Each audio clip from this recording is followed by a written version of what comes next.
Hello, my name is Adrian, and today I am going to teach you how to cook kale chips, something that we like to tell people how to do at the Saskatoon Food Bank and Learning Centre Garden Patch. So, I'm going to talk about kale chips and beet green chips, but you can also do this with radish greens, parsnip greens, turnip greens, any of those thick greens that you might be pulling out of your garden this wonderful, wonderful summer. So all you need for this really easy recipe is a cutting board, a good sharp knife, a bit of olive oil, some salt, pepper, and an oven preset to 200 if you don't mind slightly soggier kale chips, and 350 if you want it really, really nice and crispy. So the first step is to separate the stems from these big thick stem pieces, which are not going to get crispy, from the greens. You don't have to be very careful about this, but you want it so that you don't have much more than a piece like this. With beet greens, don't lose these. These are great. You can treat them just like you would Swiss chard, and cut them into bite-sized pieces. They'll shrink a bit.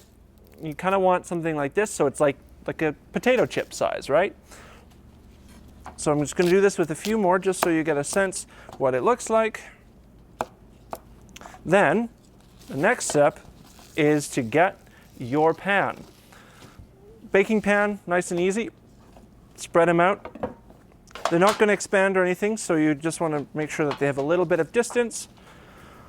Pour a bit of olive oil on. Now with beet greens, you don't need to do anything fancy like massage them, but with kale, you actually want to rub the oil in a little bit.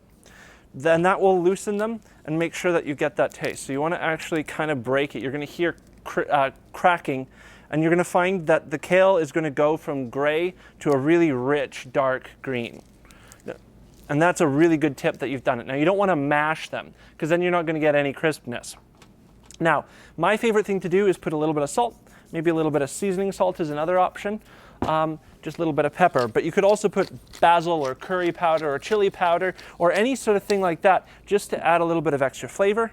And then at the end, put them in the oven. It's going to take you 10 minutes or so, rotate it, put it in for another 10 minutes, and then at the end you should have a beautiful dark green chip that's perfect for snacking in your garden.